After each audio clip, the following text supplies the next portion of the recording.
We are now looking at perhaps what will be the most divisive and negative and nasty political campaign in Canada's history. The Liberals are going to throw everything they have at us. It's going to get worse. It's going to get nasty.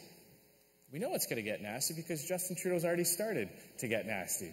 The Conservatives and Liberals have rigged a system that works for the powerful, the wealthy, and the well-connected, not for everyday Canadians. Time's up. Time's up.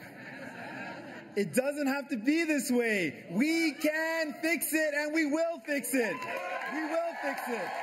It's clear that the Liberals are tarnished, the NDP are dispirited, support for both is going down, and at the same time support for Greens is growing. Around 35% of our supporters are people who didn't vote at the last election. They are coming with us because they don't believe in politicians anymore, and they want a real change in this country based on principle. So that's how our party leaders are already framing the broad narratives for the upcoming election. But let's dig a little deeper and get some hard information from our Democracy Project partner, David Coletto from Abacus Data, on how Canadians feel about the people fighting for their votes.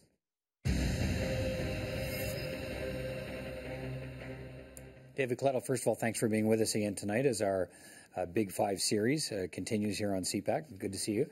Let's focus on leadership. And we can't talk about leadership these days without talking about what's in the public place, and that is the ongoing SNC-Lavalin affair. The drip of that story just continues.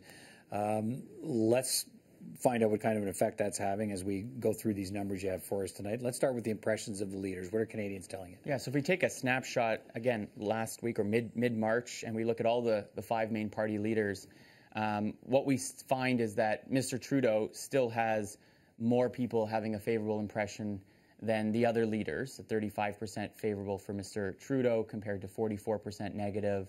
20% of Canadians have a neutral opinion. If we look at the opposition leaders, Mr. Scheer has about the same number who have a positive to negative impression of him.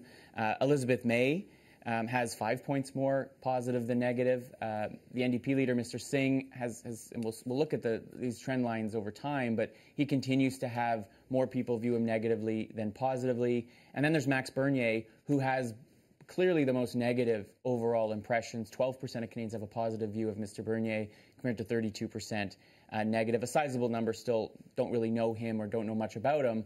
But given that he's the leader of a party that has one seat, brand new, he's still a relatively well-known figure across the country. So at the very least, he's been effective at getting his name out there. Okay, let's look at what's been shifting because, the title of our series is, Trust and Truth in 2019 in the election campaign. And so those are key measures for people, and that's in a lot of ways how they rate their leaders when it comes time to make decisions. Let's look at how things are changing let's start with Justin Trudeau. Yeah. What are we seeing? And there's been some change, right? If you look at his trend line since we go back here to August 2015, before the last federal election, you can see that this is really the first time in which a sizable number of Canadians have a negative view compared to positive view of the Prime Minister. I call it the fishtail, right, at the end of that line.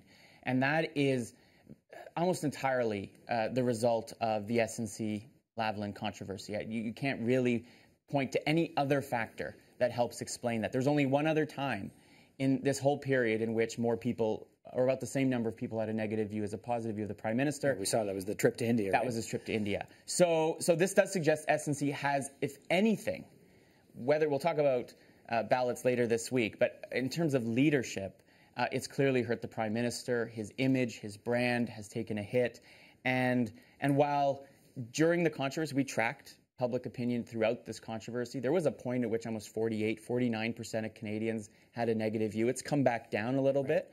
But the question that I think about as we head towards 2019 is this the new normal? Will more people consistently think of the Prime Minister negatively than positively? Because up until now, he's been one of those rare politicians in the world who's been able to sustain a relatively positive image of himself, even if his party numbers are moving up and down. Let's look at Andrew Scheer. What's happening with Andrew Scheer? Well, the SNC-Lavalin controversy has given Mr. Scheer a platform, right, to talk to Canadians, to offer not only an alternative, but to hold the government account. One of the things we've seen is over the time he's become leader is, not surprisingly, these two lines are moving up because more people are becoming aware of Mr. Scheer. The challenge for Mr. Scheer is while his negative numbers are going up, as his positive numbers are going up, they're not really separating, right? And so there is perhaps some evidence here to suggest, despite Canadians souring a little on the Prime Minister as a result of this, they haven't fallen in love with Andrew Scheer either. And so the more you look at this evidence, the more it tells me that this whole controversy, and we'll get to Mr. Singh in a minute, this whole controversy has kind of put a pox on all of their houses and raised doubts about political leadership broadly as opposed to one particular issue. Let's go there. Let's talk about Jagmeet Singh. What are we seeing with him? And Mr. Singh has had a challenging time, right? When he became leader in October of 2017, very few Canadians knew who he was. He was popular within the party, well known, but outside of the party, not that well known. Over time, his numbers have increased on both counts as people got to know him. But even in our most recent numbers, more Canadians have a negative view of him. That's softened a little bit. I think one of the challenges, or perhaps if you're Mr. Singh, one of the unfortunate parts of the SNC-Lavalin controversy is that it happened right as he was winning his by-election in Burnaby South, right? Miss Wilson-Raybould's testimony came only a few days after he won his by-election, so he really hasn't seen any bump up in his numbers as a result of it. And he is in this unfortunate place for him, if you are a New Democrat supporter, in that he's one of the few leaders who have more people who dislike him than like him, and that's still a challenge for the New Democrats. Okay, and then you also took a look at I think Maxime Bernier, right? Or not on a track. Okay. We haven't been tracking him, but we do know that again, Max Bernier is one of the few leaders who has a sizable group who have a negative view of him. I think some of his controversial positions has sort of forced that, but he does have a core, about 12%, who like him and view him positively. Right. So let's ask about, when you ask Canadians who would they prefer to see as Prime Minister after the next election, what do you find? Well, one of the things about this question is it doesn't always match the ballot question, right? You'd think, well, aren't they the same thing? But sometimes they're not. And in this case, they're not. So what we still find is, despite some of the challenges the Prime Minister has faced, he still leads Andrew Scheer by 6 points on who Canadians would prefer to be the Prime Minister after the next election. But that's down 9 points for the Prime Minister since December, since the end of 2018. It's up slightly for Mr. Scheer. And then look at Jagmeet Singh. You know, the NDP, as we'll talk about tomorrow, is polling closer to 17, 18%. He's only at 12%. There's this phenomenon with other pollsters that if you include Mr. Singh's name in the ballot question, the NDP performs less well than if you don't include it. So there's something going on. If you just ask people about the party, they have a better... More generically, they have a better impression of him than they do of Mr. Singh himself. Interestingly, that Elizabeth May gets as many Canadians saying that she'd be a better Prime Minister than Mr. Singh. And I should point, we haven't talked a lot about Miss May. I'd watch her. I'd watch her numbers, because in the context of all this SNC controversy, as I said, one of the consequences seems to be Canadians are looking for a friendly, honest, truthful alternative. Miss May, in a number of other polls, comes out ahead on who's the most ethical leader, and so there's a real opportunity for the Greens to make a real case, and Miss May to sort of stand out here. Okay, so then you looked at. You also looked at the next set of questions here about personalities, leader with, getting personal with Canadians, and that helps us understand what's driving impressions. Let's look at that. What did you find? Yeah, so these are, I will say, these are questions we asked earlier this year, so before a lot of the changes that we're seeing, but they're interesting because they, as you said, they go to the personality of the people, right? And so we asked people, just of the three main leaders, which of the following, for example, would you prefer to have babysit your children? And you'd say, well, that's a ridiculous question, David. I've gotten pushback on that. But I actually think it goes to the heart of trust, which is what this series is all about. 62% of Canadians say they would trust Justin Trudeau the most to babysit their kids. Now, again, this was before the SNC-Lavalin controversy, so it'll be interesting to test these questions again. But I don't think they would have changed fundamentally over that period. If you ask things, for example, negotiate a contract on your behalf, there you find the Prime Minister's gap with Mr. Scheer drops almost entirely. They're about equal. And then that important question about, who would make the best CEO of a large company. It's the only one in which Mr. Scheer beats Mr. Trudeau. And it's one, when we asked this question prior to the last federal election, 2015, Mr. Harper easily beat Mr. Trudeau. Now, which one of these predicts how someone would vote, I think depends largely on what the ballot question will be, on what kind of character and personality Canadians are looking for. But it does show that Canadians differentiate, and they view leaders in very different ways depending on what scenario you're asking them to judge them on. All right, David Coletto, always good to talk to you tonight about leaders. Be back with us again later this week. Good to see you again. Thanks, Peter.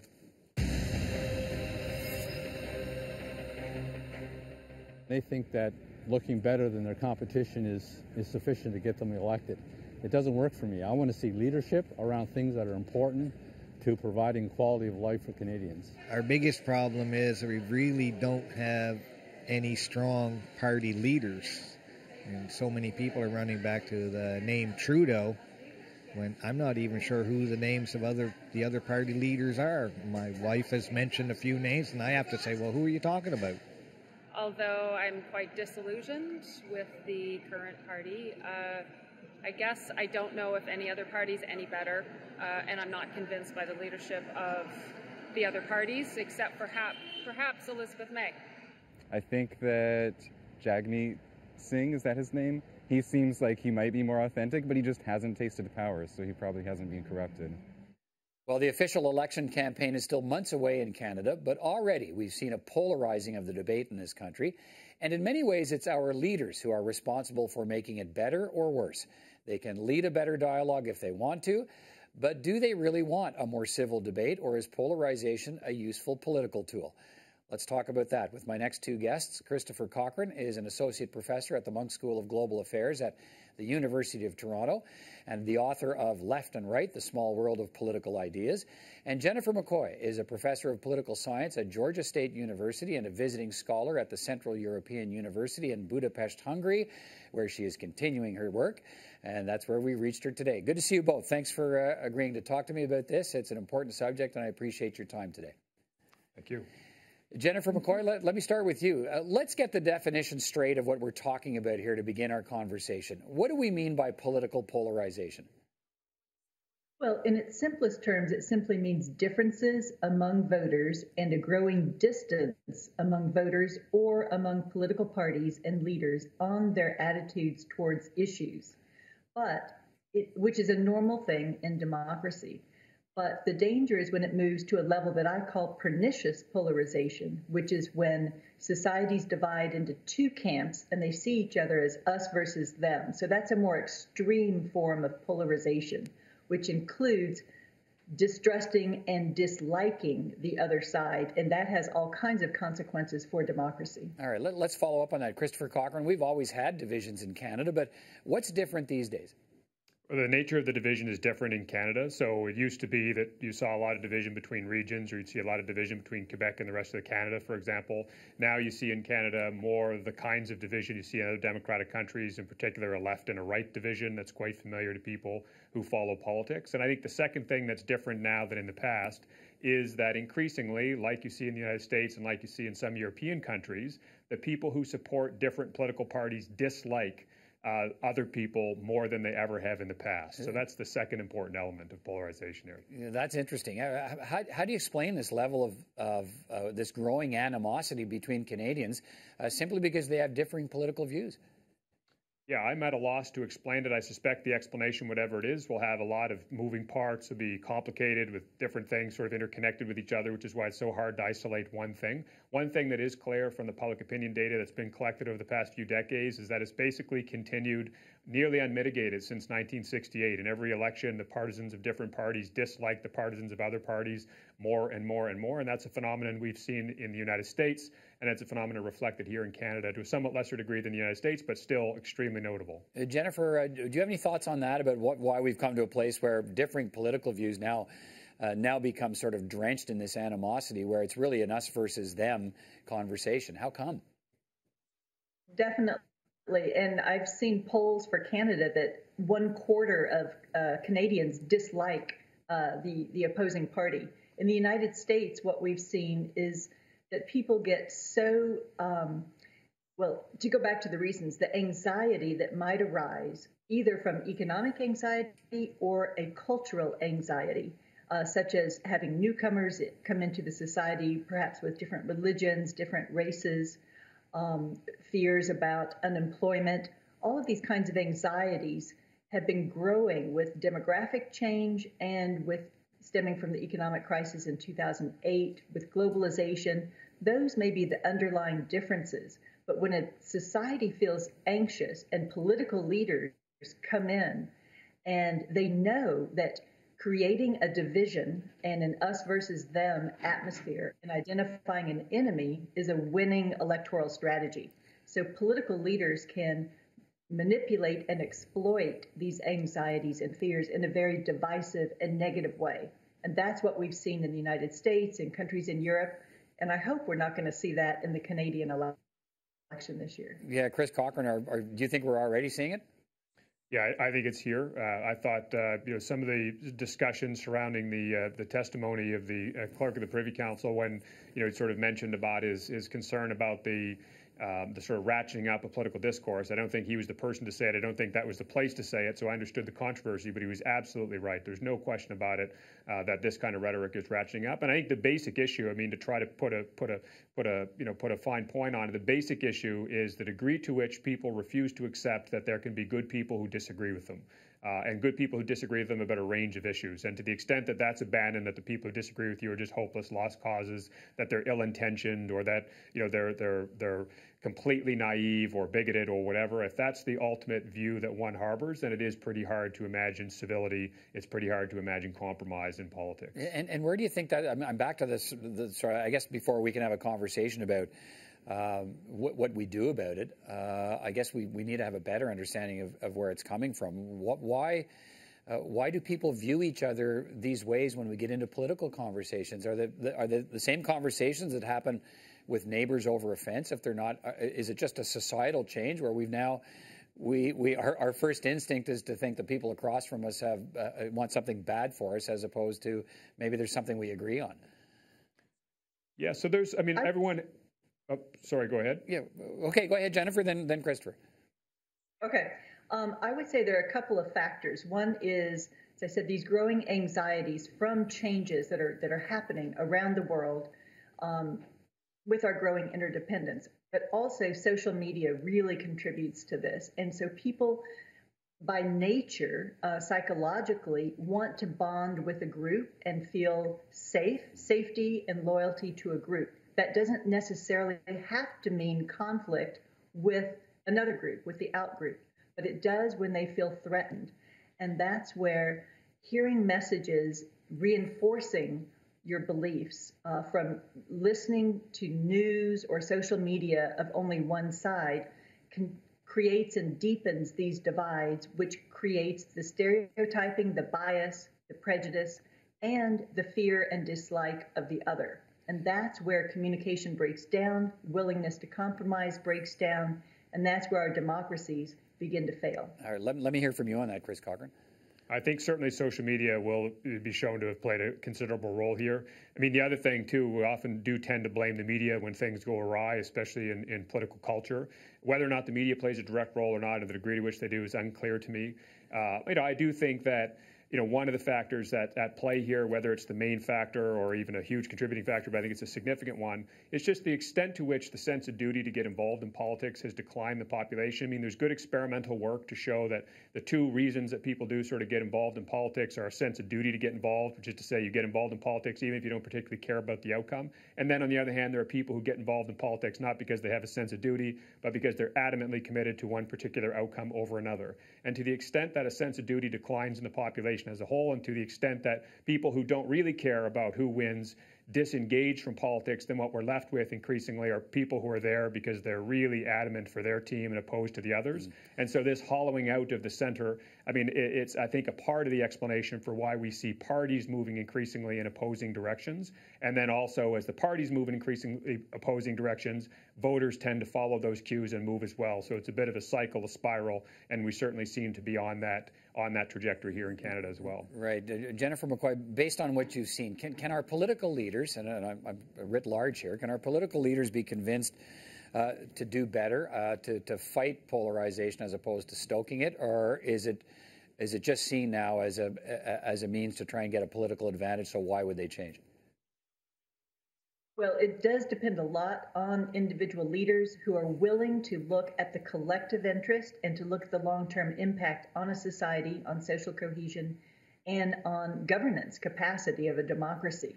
And most political leaders, the incentive is to look in the short term to win, but certainly we have some that are, can take the bigger picture and look at the larger interest.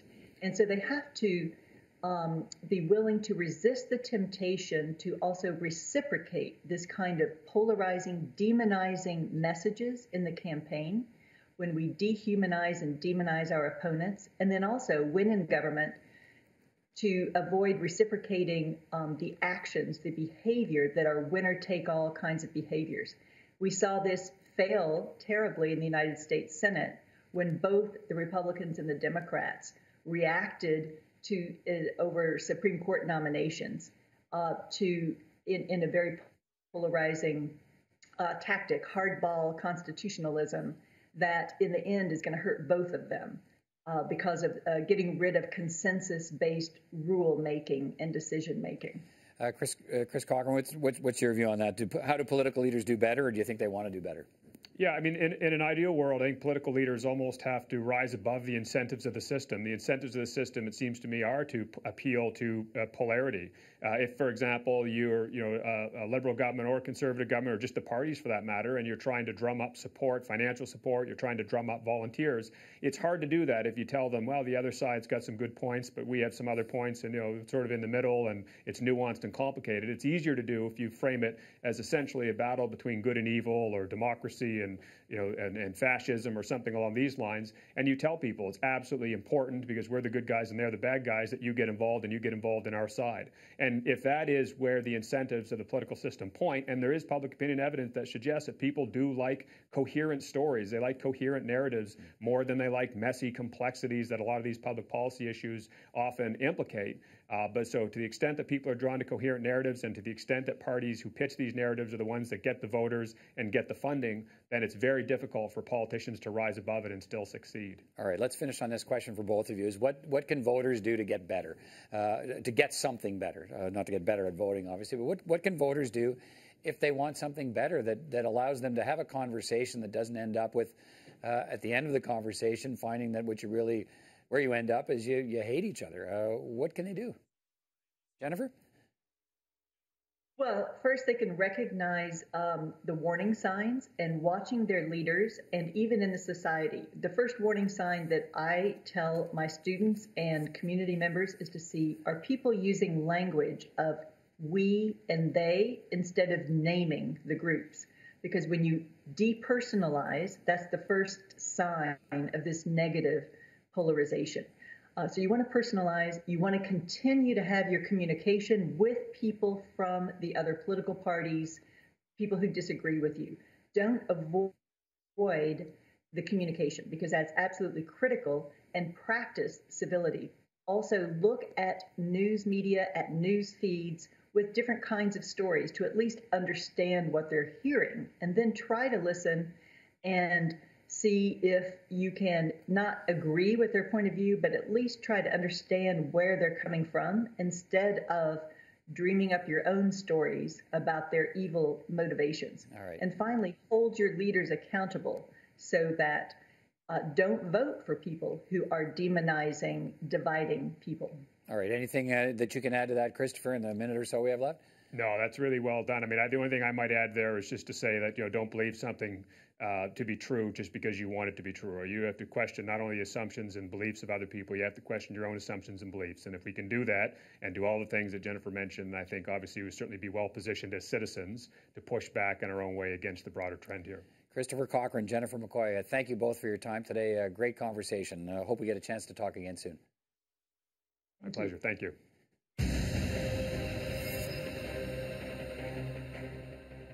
Well, let's continue our conversation about leadership with our panel of party commentators. Susan Smith is a Liberal commentator, Tim Powers is a Conservative commentator, and Robin MacLachlan is an NDP commentator. We're going to get, in a moment, I mean, there's new developments to talk about again today on the SNC Lavalin story and Jody Wilson-Raybould, as there seem to be for the last 6 weeks. We'll get to that in a moment. But let's pick up where I just heard from our two guests about concerns around polarization in the upcoming election campaign. We've seen it in other countries. We've seen it in the United States. My guests are suggesting it's coming to Canada, and when it's already here, and it's probably going to get worse in many ways unless we sort of have a conversation as a society about what we want to do differently in election campaigns and around the political discourse. Susan, let me start with you. What are your thoughts on where we're at and what we might be able to do to improve our democracy around this this part of it, at least around discussion and disagreement and polarization? Yeah, I think we're at a real pivot point, and we can go one way or the other on it, and I think our leaders will play a significant role, but I think individuals and people who are participating in the political discourse have to play a role. I think we've been subject to what's been going on in the U.S. and the negative press and the negative rhetoric and the tribalism that's happening down there, and we have to be careful that we don't feed into it in Canada. And I think we're seeing examples. You know, Max Bernier and his People's Party is really trying to polarize people on the white, I don't know if it's white nationalist, but on the nationalist/populist side. And there are Ezra Levant's organization and the media and some of that stuff. The alt-right media, I think, is really trying to fan those flames. So I think it's up to leaders, it's up to politicians, and it's up to the people around the politicians like us who sit in these chairs to try and talk about what people have in common as opposed to exploiting the differences. What's happened, I think, around the world is people's fear.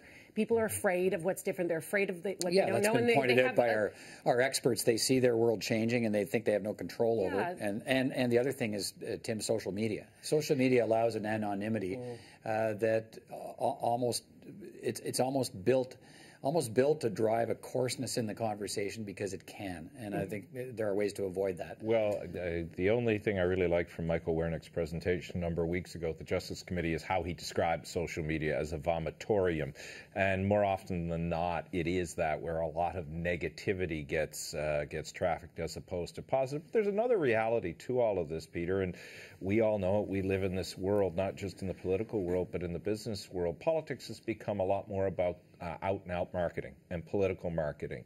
And for good or for bad, sometimes differentiation, as the word that's often used to describe it, is easier to do when you have clear, directed positions that are easy to articulate and may appeal to one group or another. And because so much of politics has been infused by marketing, it's harder also for leaders to move back. You're caught between what Susan's talking about in terms of creating the right environment for a practical, sensible dialogue around what needs to be done, and then selling yourself and selling your party, because you can't make those changes until you win. As one of our experts just pointed out, there's, to paraphrase Robin, there's no currency in nuance.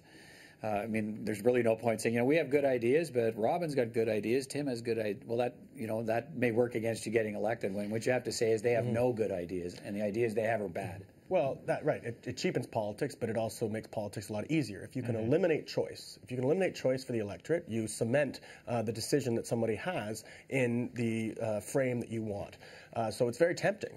It's tempting to make politics easier to fight, and by using fear-mongering or in trying to present this as an us against them, this whole others idea, that instead of there being a citizenry of an electorate that all gets to come together and choose our leadership, really there are some of us that are more enfranchised than others, and therefore we should ensure that we don't enfranchise those among us who we shouldn't trust. And of course, I'm alluding to immigrants, new Canadians, people that may not share what somebody tries to define as a sense of values. And the danger there is, I think there are core Canadian values.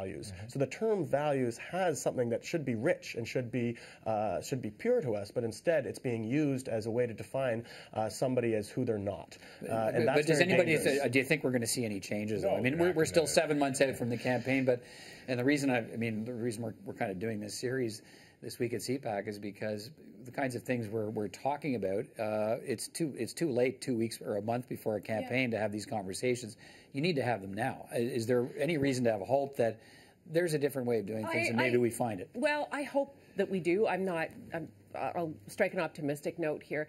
I think Canadians are sensitive to the nonsense that's gone on in the U.S. on social media and the whole fake news thing. Thank you, Donald Trump, for that.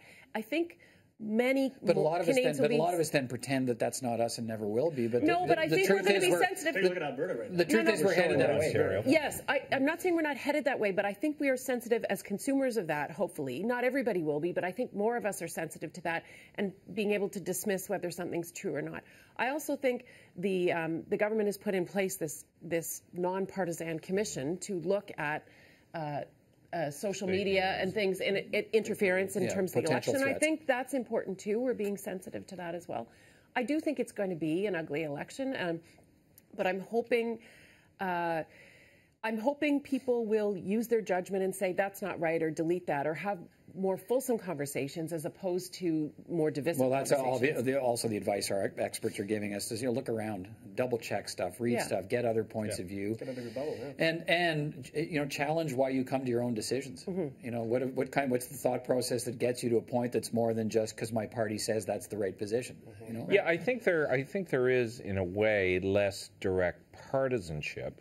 I think there's more direct marketing as we're talking to, and it's not just somebody who may identify as a liberal or a conservative or a New Democrat. You're finding voter cohorts where if it's an issue of economic anxiety or it's an issue of religious empowerment, what have you, leaders market to them. I think the challenge, Peter, of breaking out of it is this behavior has been ingrained for 20 or so years, if not longer, in terms of hardcore political marketing. And to get leaders of all parties to step back from it now is very difficult to do. I mean, credit this Prime Minister. This isn't a partisan shot, but he's built a brand. Part of his brand is about going against the so-called divisive rhetoric, but you could argue that isn't actually what he's done. He's built a brand. Scheer's building a brand. Mr. Singh's building a brand. They're not about to abandon their brand build because they hope their brand build propels them to victory. Right. Well, I mean, looking at this election, I think we are quite vulnerable to this being the most divisive, and I think the most vulnerable to being that type of Americanized Trump-style politics. I mean, we have the first ever racialized leader of a Canadian political party. We have a new upstart party that seems to, within its raison d'etre, be to try to scare Canadians against newcomers. That's being the People's Party and Maxime Bernier. And, probably this will make my opponents angry because I like to bring up this issue. But we're not opponents today. Remember, we're together. Well, then, in the spirit of that, Justin Trudeau and the Liberals talked about his once heralded electoral reform campaign would bring about, if we went to proportional representation, upstart parties like Maxime Bernier's and the People's Party. But what it would have done is avoid something that even the NDP does when it can, which is to try to narrow the choice. So in the last election, for a while there, the NDP was saying the Liberals aren't even in contention, even though they ended up winning. And the choice is between Harper and Mulcair, because that makes it easier to win.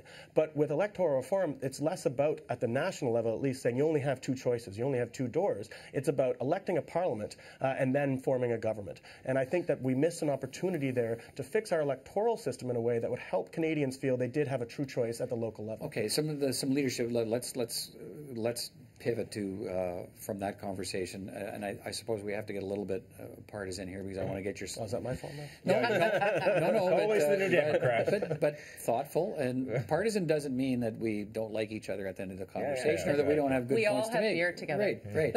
So I've never been invited to that. Okay, so you can come next time. So more developments today in the SNC-Lavalin affair, and it takes me to this. So Jody Wilson-Raybould says she agrees with Lisa Raitt of the Conservatives. There should be an investigation into leaks around what conflict may or may not have existed between her and the Prime Minister over Supreme Court appointments. She says that should be looked into. But the question I want to ask is, given how long this has gone on, and this is a question for all of them, how has this undermined the Prime Minister's leadership? How has this presented a problem for Justin Trudeau? And then I want to ask questions as well about what are the risks of undermining leadership for Jagmeet Singh and Andrew Scheer, and then we'll be done. Susan? I imagine the caption on this: Susan sighs deeply and rolls her eyes. And drinks that beer. Yeah, it's a shot of whiskey. I think it's having an impact at the moment. I'm not sure it's going to have a long-term fatal impact on the Prime Minister. Sure, there are dips in the polls. Because this thing is taking so long, it's going on so long, and there is the drip, drip, drip of the story from the Jody Wilson-Raybould, which to me seems very calculated to be able to drag this out as long as possible. But it's the end of March, and the election's in October. So I think the Prime Minister and the Liberal government has an opportunity to remind Canadians of their record, and show Canadians their vision and contrast it with the other leaders who don't yet have a platform or a vision that they've put forward. And in the absence of that, the Liberals can continue to show what they've been doing right for Canadians. All right, so the polls have shown that this is hurting the Liberal brand, but so far there's no personal pickup that we see for Andrew Scheer or Jagmeet Singh. So, Tim, the question for you is, everybody can say good things about party leaders, but what I want to ask you is to talk to me about the vulnerabilities. We're a long way from the vote, but what should Andrew Scheer be concerned about that could undermine his leadership? I think he's got a few things to be concerned about. One is the frame that is trying to be hung over him around where he stands on intolerance and what is his true view around all that. That's always a vulnerability for a conservative leader unless he or she's entirely clear on that. I think he's taken some steps, did last week at the Manning Center, to try and address that. I think he's got some vulnerability when it comes to certain cohorts on an environmental plan. What is he going to say? He's got to say something other than the carbon tax that sucks and it's dreadful. And I think his third vulnerability is making sure that he has a good fiscal plan, because that is the card he's playing right now. And it's showing up in all the polling. Affordability is probably still the number one issue. And that's the one, I would just say that's the one thing where the Conservatives need to get more aggressive in the conversation, is where do they stand on affordability? Because I think we would all agree, the polling Abacus and others have said that's the issue. Conservatives only started to use the word again after using it originally. All right, last word to you, Robin, on Jagmeet Singh and his vulnerabilities. Sure. So the vulnerability Jagmeet Singh has right now is that not enough people know who Jagmeet Singh is. But that is, in this age of brand-type style politics, an opportunity for him, especially as Justin Trudeau's brand as this kind of courageous, feminist, new-styled leader who was going to change politics in Ottawa. As that erodes, he has an opportunity to pick up a little bit on the hopeful, optimistic campaign that Justin Trudeau campaigned on in 2015, which I've said before, Justin Trudeau was picking up almost on the coattails of Jack Layton from 2011. So Jagmeet Singh needs to reclaim that mantle for the NDP, and he can do that in part by talking about the issues Tim was talking about and that Abacus talked about, affordability. It was quite fitting that he got to campaign for a seat in Burnaby because he was able to talk about cost of living, housing, and it's an area where, while the Liberals can talk about GDP growth over their reign, they have a little bit harder time talking about kitchen table style cost of living issues. So he needs to build up a brand as the guy that's on the side of the average Canadian, but he doesn't have a lot of time. Right. Okay. I disagree with Robin a little bit on that one. I agree that Mr. Singh has to get known. The problem is he's got to get known. He has 6 months. He's got to figure out how Parliament works, and he's got to get his caucus behind him, and he's got to put together a platform and get that out the door, and he's doing that all at the same time. I asked for his biggest vulnerability. You gave me 6 more. That's not fair. That's not what it's supposed to be about. But on the affordability issue, I challenge my colleague, Robin in particular, because I think Mr. Trudeau has a track record. He can talk about the Canada Child Benefit. He can talk about what's being done for seniors. He can talk about a national housing strategy. That's what he's doing. Yeah. But I think and in the moment, I mean, he's got to, I got to wrap up, but he's got to get back to that in terms of leadership, because right now the oxygen is being sucked up by SNC. Yeah, he needs to stop talking about SNC and talk about those things. We have to stop talking now. But listen, thank you. Good conversation. We'll talk again. Thanks, Peter. Bye now.